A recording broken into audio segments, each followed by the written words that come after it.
Bismillahirrahmanirrahim. Hello, students. This is your lecture number 9 for for week 9 and lecture 25, 26 and 27.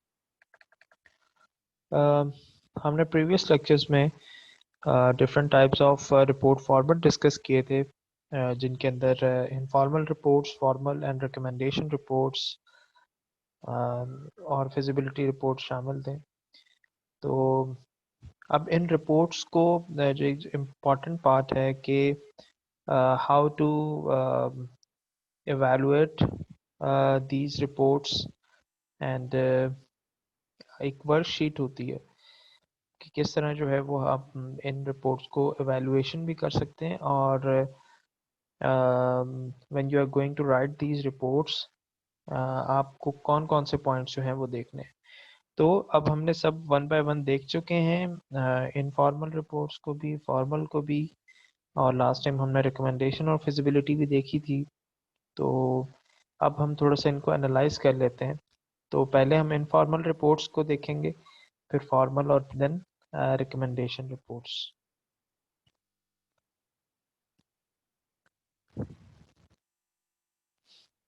सबसे पहले है informal reports के अंदर हमारे पास प्लानिंग प्रोजेक्ट. हमारे जब भी हम कहीं जॉब कर रहे होते हैं या किसी प्रोजेक्ट पे काम कर रहे होते हैं तो आपको कुछ जो है वो कौन से वर्कशीट के जो क्वेश्चंस हैं जिनको आपको अपने माइंड में रखना है. For example you have the first question, right the question you want answer, create a research plan, list topics and keywords that might help you find information on your question. Generally when we are doing the research हमारे पास कुछ ऐसे questions होते हैं जिनका हमने जो है वो एक आंसर फाइंड आउट करना होता है. तो वो पहले हमें लिख लेने चाहिए. अच्छा, लिखने से मुराद क्या है, आप बिल्कुल स्ट्रेट फॉरवर्ड क्वेश्चन लिखते हैं और ऐसे क्वेश्चन लिखते हैं कि जिसके अंदर से आपको कोई इंफॉर्मेशन मिलने की उम्मीद हो. क्योंकि हम क्वेश्चनर्स में भी देखते हैं डिफरेंट, और जब हम इस तरह की चीज़ें पुट ऑन कर रहे होते हैं तो दो टाइप्स के क्वेश्चन होते हैं. एक ओपन एंडेड होते हैं और एक क्लोज एंडेड होते हैं. क्लोज एंडेड के ऊपर हम उनको बस ऑप्शन, जिस तरह जो हमारा एमसीक्यू है, जो मल्टीपल चॉइस क्वेश्चन है, वो एक क्लोज एंडेड क्वेश्चन है. यानी जो जिसने आंसर करना है वो उसी चार ऑप्शन के अंदर जो है वो ऑप्शन करेगा, मतलब उसी चार आंसर्स के अंदर से वो उसको आपके ऑप्शन में एक सिलेक्ट करेगा. बट जो ओपन एंडेड है वो रैंडमली किसी भी यूज़र का कोई भी आंसर हो सकता है. इसी तरह बी है list a method for finding out about this topic, tell which specific act you will undertake. For example, explore command X and Epsicot using X and Y as keywords. ये एक example है. talk to all employees affected by the change using questions X and Y. तो ये different आपके पास एक worksheet इस तरह से तैयार हो जाती है.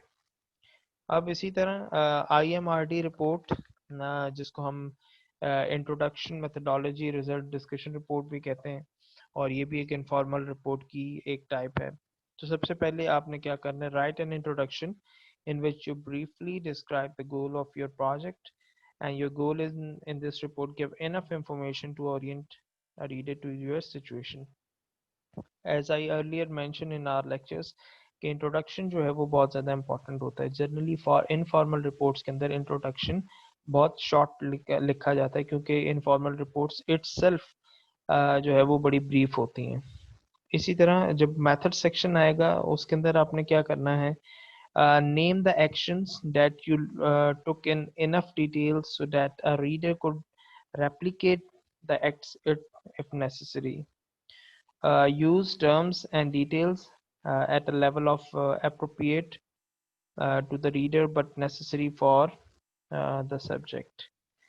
Explain why you choose this strategy or action. तो ये सारा जो आपके पार्ट हैं ये methodology section के अंदर आ जाते हैं. रिमेंबर अगर इस तरह की वर्कशीट आपने या सिर्फ इसको देखा हो तो आपको जब भी कोई रिपोर्ट राइटिंग आ जाती है, फॉर एग्जांपल कि you have to write a specific report, तो आप इसी में से जो है वो ये पॉइंट्स लेते हैं और आप रिपोर्ट शुरू कर देते हैं, राइटिंग शुरू कर देते हैं। रिमेंबर, हर रिपोर्ट को आपसे आपके ना जो है कुछ नया सोचने की आपको ज़रूरत नहीं पड़ती।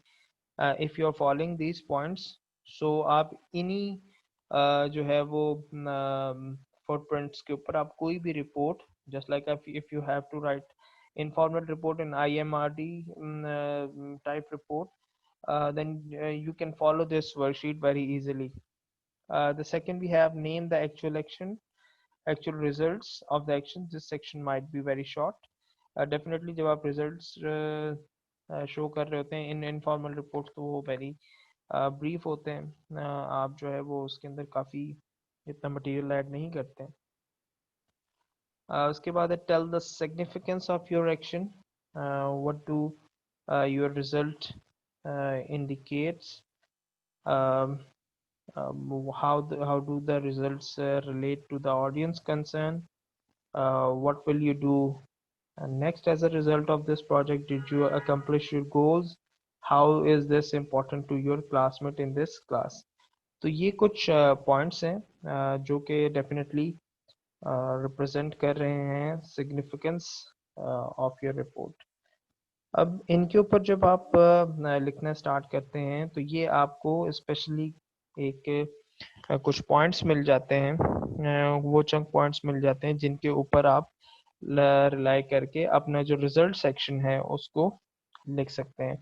और जनरली रिजल्ट के अंदर हमारे पास यही चीज़ें होती हैं। फॉर एग्जांपल, आपने कोई एक्सपेरिमेंट किया था, उसके कुछ रिजल्ट्स आए थे, अब वो क्या चीज़ इंडिकेट कर रहे हैं, यू नो वेरी वेल।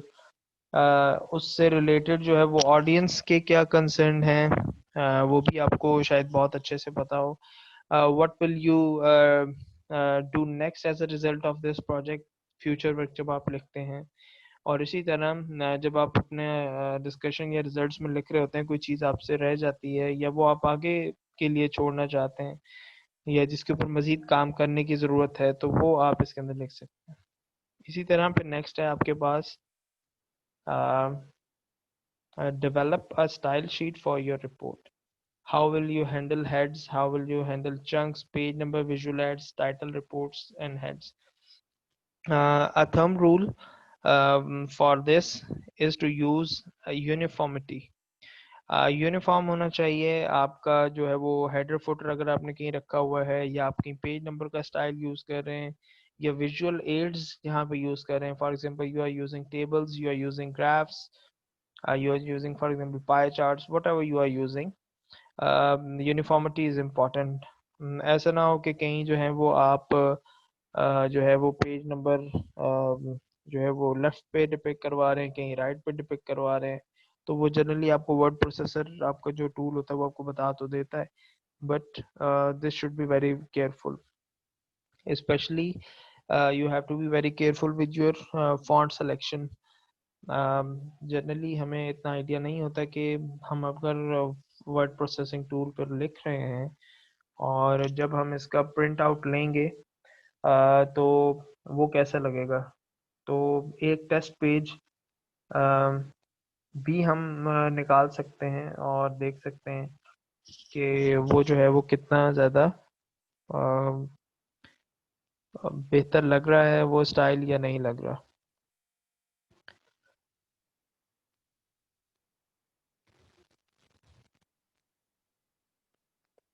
इसके बाद है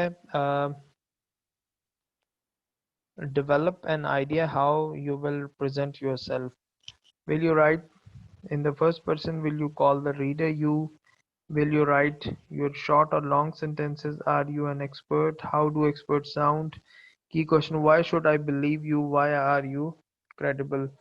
um, ये भी एक टेक्निक होती है। जब आप रिपोर्ट राइट कर रहे हो तो इसमें से आपको कुछ सिलेक्ट करना होता है कि आप जो है वो अपने आप को, मतलब जाहिर है कि ज़रूरी नहीं हर कोई एक एक्सपर्ट लेवल पे हो उस स्पेसिफिक प्रोजेक्ट पे या उस स्पेसिफिक रिसर्च पे।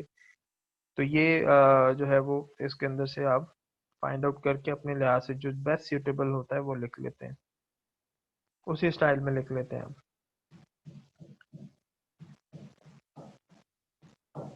फिर है worksheet for informal reports. Identify the audience. Audience बहुत important है because you have to know who will receive this report, um, how familiar are they with the topic, how will the audience use this report, what type of report does your audience expect in this situation. Again, audience का role जो है वो बहुत ज़्यादा जो है वो important है, और you have to be very careful while writing your report. क्योंकि अगर ऑडियंस जो है वो अगर आपने ऑडियंस को सही तरह से नहीं वो पहचाना है और आप नहीं जानते, तो it will be very difficult for you also कि आप जो है वो चीज़ें डिपिक्ट करवा सकें जो आप चाहते हैं.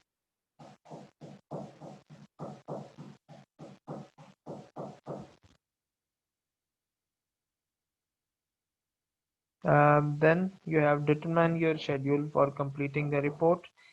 Sometimes we have to be very careful while writing कि क्या हम उस शेड्यूल को फॉलो कर रहे हैं या नहीं. अगर हम उसको बहुत ज़्यादा ब्रेक्स लेके लिख रहे हैं तो वो एक हमारा टेम्पो भी टूट जाता है चीज़ों को पर काम करने का. और फिर determine how you will prove your credibility.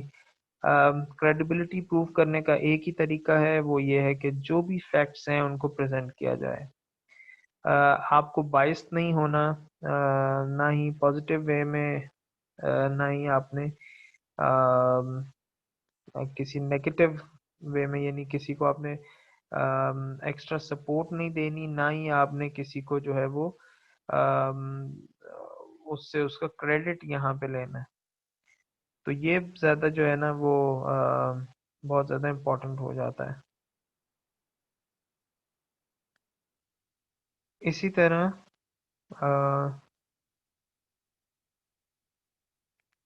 आपके पास है online discussion section, outline discussion section. Will this section contain background, divide the section into appropriate. जाहिर है कि जो सारा बैकग्राउंड वगैरह आता है वो इस सेक्शन में आ जाता है. For IMRDs, outline each of three body sections. Clearly distinguish method and result. In this discussion, relate results the audience concern.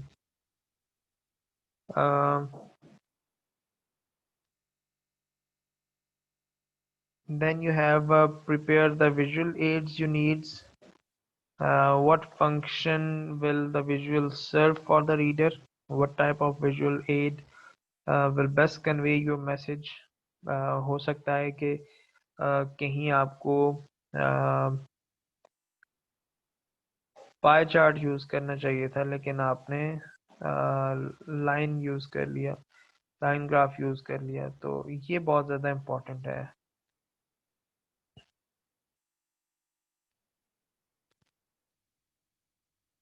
Then prepare a style sheet. वही हेडर फोटोज की जो हमने बात की थी, margins, selections. Select and write the type of introduction you need to give the objective of the report. ये हम पहले डिस्कस इसमें कर चुके हैं. अब इसके बाद जब हमने इवेलुएट करना है अपनी रिपोर्ट्स को, तो याद रखिएगा सिर्फ रिपोर्ट राइटिंग में ये नहीं देखा जाता कि आपने रिपोर्ट लिखनी कैसे, बल्कि ये भी देखा जाता है कि जो है वो आपने उस रिपोर्ट को अगर कभी एवेलुएट आपको करना पड़ गया तो आप एवेलुएट कैसे करेंगी.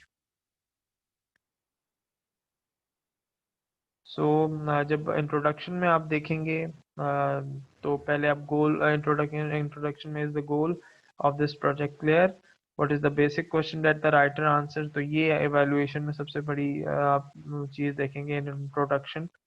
फिर मेथड्स में आप ये चेक करेंगे, does the writer tell all the steps or action that he or she followed to achieve the goal or answer the question. Is it clear why the writer took those step or actions? तो ये आप इस तरह से जो है वो एक वर्कशीट टाइप या एक रूब्रिक टेबल भी उसको बना सकते हैं. Then you have the results. Does this section present all things that the writer find out? If there is a visual aid, does it help you grasp the result quickly? Results को जो लिखने का जो तरीका है वो भी different होता है. आपने रिजल्ट्स इस तरह से लिखने हैं कि जो आपका ऑडियंस है वो कंफ्यूज ना हो जाए, कि आप जो है वो जो रिजल्ट्स जो है वो बताना चाह रहे हैं तो वो वैसे ही रिजल्ट्स उस तक पहुंचे, या इस तरह के मुश्किल उसमें ना लिखे हों, ये बहुत मुश्किल ग्राफ ना डिपिक्ट कर रहा हो जिसपे इसके बाद डिस्कशन है. डिस्कशन सेक्शन बहुत ज़्यादा इम्पोर्टेंट होता है और डिस्कशन में आप वो तमाम चीज़ें बताते हैं जिस तरह आप जो वेरियस ग्रुप्स और पीपल जो हैं वो इन्वॉल्व हैं इसके अंदर, इम्प्लीकेशंस क्या हैं और डिफरेंट जो है वो आपके रिपोर्ट के अंदर कुछ सेक्शन के अंदर जो इम्पोर्टेंट चीज़ें हैं वो डिस्कस की जाए. तो ये वाला जो सेक्शन था ये तो हमारा था रिगार्डिंग इनफॉर्मल रिपोर्ट्स, और अब हम फॉर्मल रिपोर्ट्स को देखते हैं. Then we have worksheet for preparing a formal report. When you are going to write your formal report, what are the major steps or what are the major points? Mm, वो आपको देखने हैं और वो कौन कौन से पॉइंट्स हैं. For example, you have determine the audience for this report, who is the primary audience and who the secondary, how much does the audience understand about the origins and the progress of this project, how will they use this report, will it be the basis for a decision. अच्छा, always remember हमने जब भी formal report की बात की तो हमने जो पहला जो एस्पेक्ट है वो ऑडियंस का है, क्योंकि जो ऑडियंस हैं उनकी बेस पे हम रिपोर्ट राइट करेंगे. और एज रिमेम्बर कि जो ऑडियंस है वो आपके रिपोर्ट के हवाले से आपकी रिपोर्ट डिपेंड करती है उन पे. और इसी तरह से हमें पता है कि जो फॉर्मल जो हमारे पास रिपोर्ट्स हैं वो अदर देन इनफॉर्मल रिपोर्ट्स वो हमारे पास लेंदी होती हैं. तो ये सारी चीज़ें हम उसके अंदर देखते हैं. फिर plan the visual add that will convey the basic information of your report. फिर कंस्ट्रक्ट दोज विजुअल एड्स. अच्छा, ये इम्पोर्टेंट चीज़ है. कुछ हमारे पास एक्स्ट्रा जो है वो टूल्स भी अवेलेबल होते हैं जब हम कोई स्पेशलाइज्ड कोई ग्राफ बनाने जा रहे हैं या कोई इस तरह का टेबल रिप्रेजेंट करने जा रहे हैं. तो हम कोई स्पेशलाइज्ड टूल यूज़ कर सकते हैं. इसी तरह prepare a style sheet for up to 4 levels of heads and for margins, page number and captions to visual aids.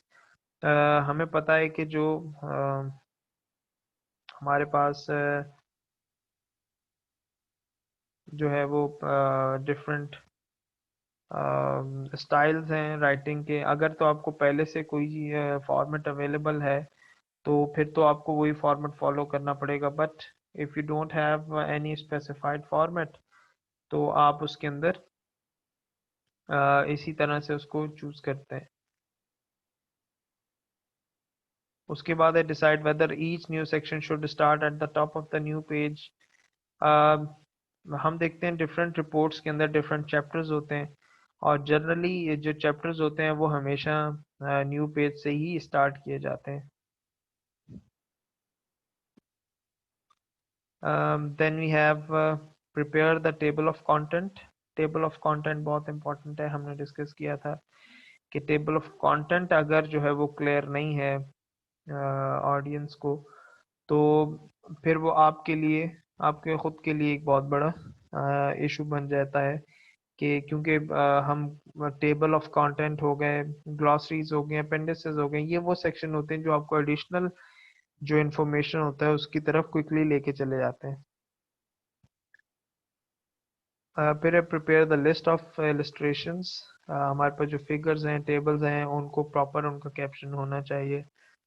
वो अगर कहीं मिसिंग है तो वो हमें ऐड करना चाहिए।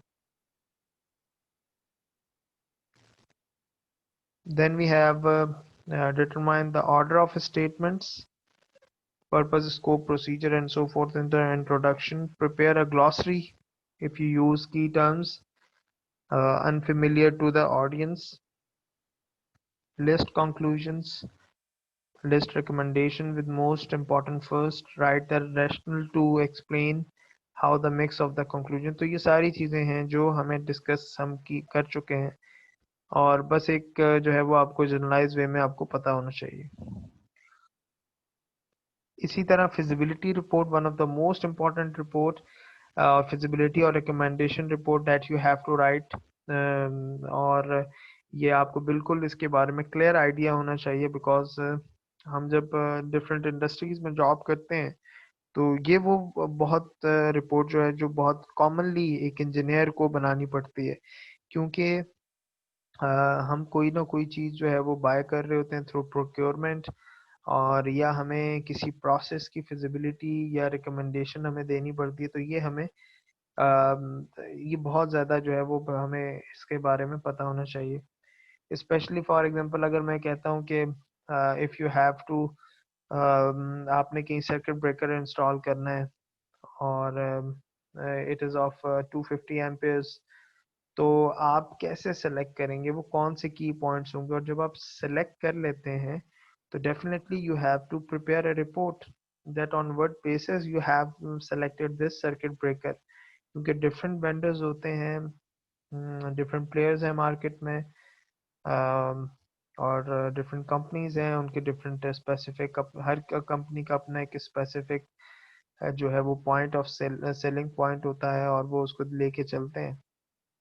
तो यहाँ पे जो है वो जो वर्कशीट है वो बहुत ज़्यादा रिकमेंडेशन और फिजिबिलिटी रिपोर्ट के लिए इम्पोर्टेंट है। और अगर ये आपको लिखनी आती है तो आपने आपने क्या क्या पॉइंट्स देखने हैं। सबसे पहला है analyse the audience who will receive this report, who will authorize the recommendation of this report, how much do they know about the topic, what is your purpose in writing, what will make you credible in their estimation. For example, आपके आप एक electrical department में काम कर रहे हैं किसी company के, और आपको एक आपके मैनेजर की तरफ से कहा जाता है you have to write the feasibility और recommendation report on a circuit breaker की। कंपनी जो है वो सर्किट ब्रेकर बाय करना चाह रही है और आपने वो रिपोर्ट लिखनी है। तो इसका मतलब है कि जो पहले सवाल का जवाब होगा who will receive this report, definitely your manager.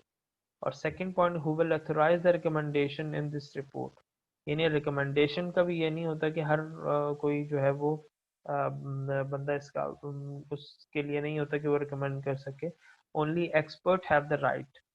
उसके बाद how much do they know about the topic. For example अगर आप मैनेजर को दे रहे हैं तो definitely he certainly have the information about it, लेकिन अगर आप एचआर को दे रहे हैं, आप एडमिन डिपार्टमेंट को, आप प्रोक्योरमेंट को दे रहे हैं, तो उनको शायद इतनी इंफॉर्मेशन ना हो। और पर्पस ऑफ राइटिंग पता होना चाहिए। हो सकता है वो आपसे रिकमेंडेशन रिपोर्ट मांग रहे हैं on the basis of the quality, हो सकता है वो रिकमेंडेशन रिपोर्ट मांग रहे हैं on the basis of cost. तो ये सारी चीज़ें जो हैं वो आपको पता होनी चाहिए। Name the two alternatives or the name or name the course of action that you must decide whether to take. हमेशा जब भी आप कंपैरिजन कर रहे होते हैं तो दोनों को आप बड़ा क्लियरली उनको वॉच आउट करते हैं कि मैं कौन सी प्रोडक्ट अगर सेलेक्ट कर रहा हूँ तो मुझे करनी चाहिए, और कौन से नहीं कर रहा तो क्यों नहीं करनी चाहिए। तो ये दोनों प्रोडक्ट्स के बारे में आप लेके चलते हैं। और फिर स्पेशली जब हमने ये लेक्चर हमने किया था तो वी हैव डिस्कस्ड कि वो कौन से क्राइटेरिया होंगे जिनके ऊपर आप रिकमेंडेशन रिपोर्ट लिखते हैं। डेफिनेटली बैकएंड पे कोई ना कोई क्राइटेरिया होता है, आपको कहा जाता है कि बस हमें जो है वो क्वालिटी पे कॉम्प्रोमाइज नहीं करना, तो फिर आप you don't have to worry about the cost. फिर आप क्वालिटी, बेस्ट क्वालिटी देखते हैं, क्योंकि हो सकता है वो प्रोसेस जो है वो बहुत ज़्यादा इम्पोर्टेंट हो। इसी तरह ask technical management maintenance and financial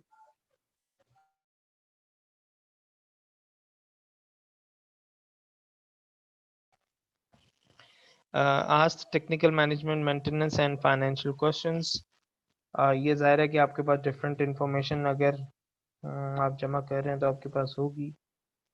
for each criterion provide a name, standard and a rank. हमने रैंकिंग के बारे में भी देखा था।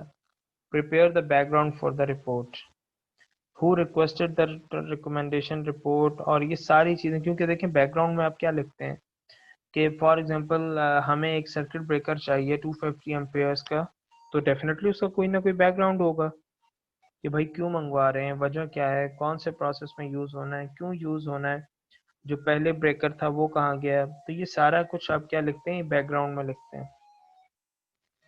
फिर आप फॉर्मेट सेलेक्ट कर लेते हैं, उसके बाद you prepare a style sheet including treatments of margin heading. Again ये वही पॉइंट है जो हम पहले देख चुके हैं। जनरली कंपनीज के अंदर फिजिबिलिटी और रिकमेंडेशन रिपोर्ट के फॉर्मेट्स जो है वो गिवन होते हैं, और वो उसी के ऊपर जो है वो लिखते हैं report. Then select or prepare visual aid that illustrate the basic data for each criterion। Generally हमारे पास इतना ज़्यादा स्पेस नहीं होता रिकमेंडेशन रिपोर्ट के ऊपर, तो हम विजुअल एड्स के यानी ग्राफ्स के ज़रिए जो है वो हम रिप्रेजेंट करवा सकते हैं। फिर select an organizational pattern for each section such as introduction, alternative, A, B, visual aids and conclusion। For example मैं टेबुलर वे में उनको डिफरेंशिएट करवा सकता हूँ, मैं किसी और तरीके से ग्राफ्स के थ्रू करवा सकता हूँ।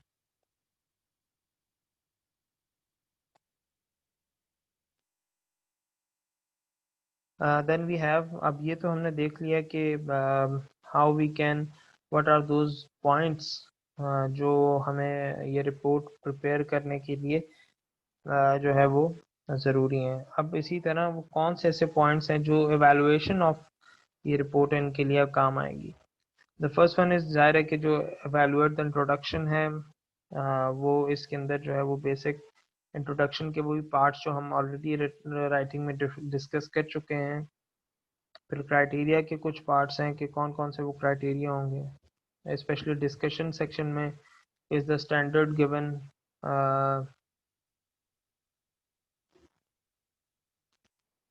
is the standard given so you can evaluate, are there enough data so you can evaluate, do you agree with the evaluation, do you understand where the data came from, क्योंकि ये भी important होता है। इसी तरह ये different आपके पास standards हैं जो कि एवेलुएशन में काम आते हैं। And always remember, you don't have to write only, you have to evaluate also. तो कभी कभी आप सेल्फ एवेलुएशन भी अगर करना चाहें तो आप इन पॉइंट्स के थ्रू कर सकते हैं।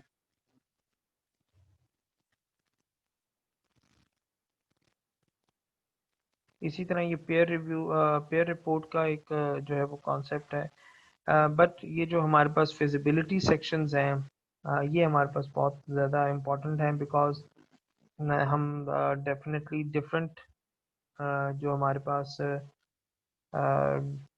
जगह होती हैं वहाँ पे हमें ये रिपोर्ट जो है वो राइट डाउन करनी पड़ती है, और हमें ये देखना पड़ता है कि वो कौन कौन से इम्पोर्टेंट पॉइंट्स हैं जिनको हम राइट डाउन कर रहे हैं। फिर हम जो हमारे जो क्लास फॉर्मेट है उसको देख लेते हैं।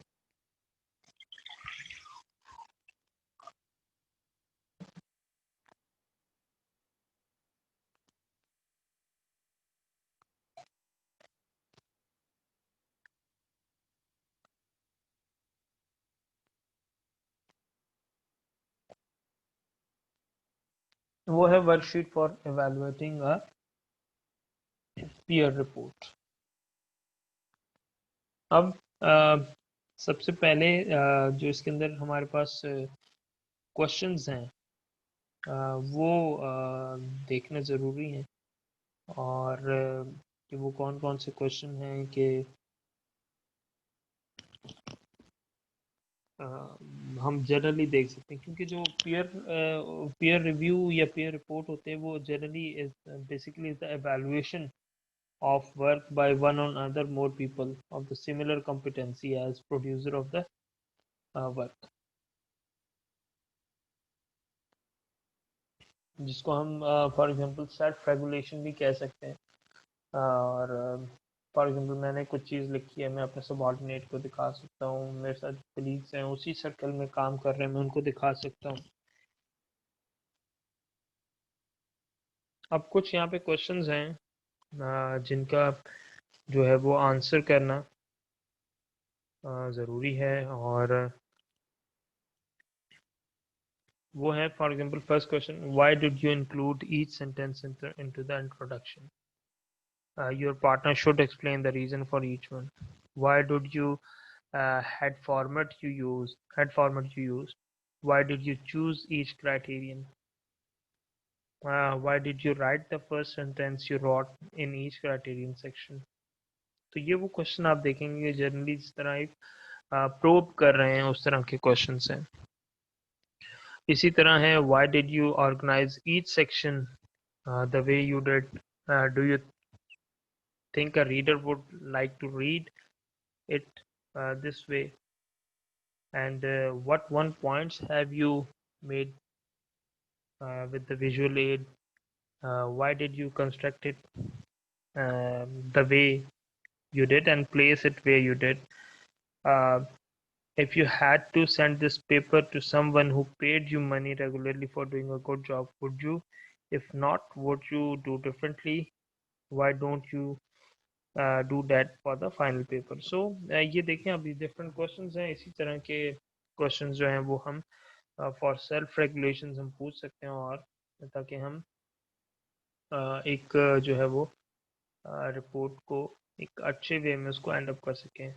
एक थंब रूल है, जब भी आप रिपोर्ट करें, रिपोर्ट लिखें, अगर तो वो कॉन्फिडेंशियल नहीं है इतनी, तो उसको ज़रूर आप रिव्यू करवाएं अपने किसी कॉलीग से। समटाइम्स हम, क्योंकि हम एक वे में लिख रहे होते हैं, हम उस वक्त उसको जितनी बार भी पढ़ लें तो हमें अपनी मिस्टेक्स जो हैं वो आइडेंटिफाई नहीं होंगी। और ये हमारे पास जिस तरह हमने स्टार्ट में राइटिंग री राइटिंग के फेजेस देखे थे, तो ये वो इम्पोर्टेंट फेजेस होते हैं कि जो हमारी करेक्शन के लिए बहुत ज़्यादा इम्पोर्टेंट होते हैं। तो ये वो सारे पॉइंट्स हैं जिनको हमने जो है वो याद रखना है, और इनको जब हमें रिपोर्ट लिखने का कहा जाता है तो इसको हमने फॉलो लाजमी करना है। सो हम यहाँ पे इसको कंक्लूड करते हैं, और ये सारे तीनों फॉर्मेट्स जो हैं वो एवेल्युएशन के और राइटिंग के वो यहाँ पे एंड होते हैं, और होपफुली इनको फॉलो करेंगे हम जब, तो एक बेहतर फॉर्मेट्स में, चाहे वो इनफॉर्मल रिपोर्ट हो, फॉर्मल हो, या फिजिबिलिटी या रिकमेंडेशन रिपोर्ट, तो हम एक अच्छे फॉर्मेट में उनको लिख सकते हैं। Thank you.